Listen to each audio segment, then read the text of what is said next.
ಈ ಮೂರು ಜನರ ಸಾಮ್ಯತೆ, ಹೋಲಿಕೆ, ರಿಲೇಟಿವ್ ಎಷ್ಟು ಚೆನ್ನಾಗಿದೆ ಗೊತ್ತು ನಾವು.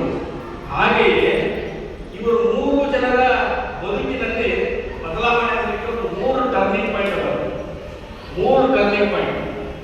ಏನು ಮೂರು ಟರ್ನಿಂಗ್ ಪಾಯಿಂಟ್ ಅಂದರೆ, ಒಂದು ಬುದ್ಧನಿಗೆ ಸರಯೂ ನದಿಯ ನೀರಿಗಾಗಿ ಕಾದಾಟ ಅವರ ಜೀವನದ ಮೇಲೆ ಪರಿಣಾಮವಾಗಿರ್ತದ.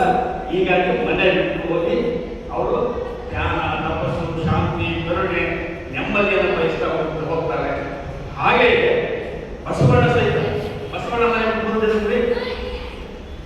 ಬಸವಣ್ಣ ಹುಟ್ಟಿದ್ದು ಬ್ರಾಹ್ಮಣ ಬರ್ತಕ್ಕಂಥದ್ದು ಸಹಿತ ಅವರ ಅಕ್ಕನಾಗಮನಿಗೆ ಜನಿವಾರ ಹಾಕ್ತಾರ. ನನ್ನ ಅಕ್ಕನಿಗಿಲ್ಲದ ಜನಿವಾರ ನನಗೆ ಏಕೆ ತಿಳ್ಕೊಂಡು ಮನೆ ಬಿಟ್ಟು ಬರ್ತಾರೆ. ಹಾಗೆಯೇ ಡಾಕ್ಟರ್ B.R. ಅಂಬೇಡ್ಕರ್ ಅವರು ಆಗಿನ ಕಾಲದಲ್ಲಿ 10ನೇ ಪಾಸ್ ಆಗಿರ್ತಾರೆ.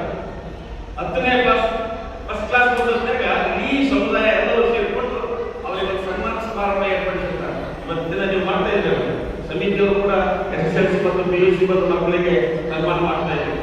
ಹಂಗ ಡಾಕ್ಟರ್ B.R. ಅಂಬೇಡ್ಕರ್ ಅವರಿಗೆ ಸನ್ಮಾನ ಮಾಡ್ತಿರ್ತಾರೆ. ಸನ್ಮಾನ ಮಾಡಿ ಅವ್ರ ಕೈಯಾಗ ಪುಸ್ತಕ ಕೊಡ್ತಾರೆ. ನೋಡಿ, ಆಗಿನ ಕಾಲದಲ್ಲಿ ಅವರು ಪುಸ್ತಕ ಕೊಟ್ಟರು ಅಂಬೇಡ್ಕರ್ ಅವರಿಗೆ. ಈಗ ಬರೇ ಹಾರ, ತುರಾಯಿ, ಹಾರ ಸುಮ್ಮನೆ ಸೆಲೆಕ್ಷನ್ ಇದೆ. ಹಾರದಷ್ಟು ಏನಂತೀವಲ್ಲ, ಈ ಮಾಲೆ ಹಾರ ಅಂತೀವಲ್ಲ, ಅದು ಬಹಳ ಕ್ಷಣಿಕವಾಗಿರ್ತಕ್ಕಂಥದ್ದು. ಈಗ ಕೊಳ್ಳಾಕಿಂತಲೂ ಮುಗಿತಲ್ಲ, ಫಿನಿಶ್.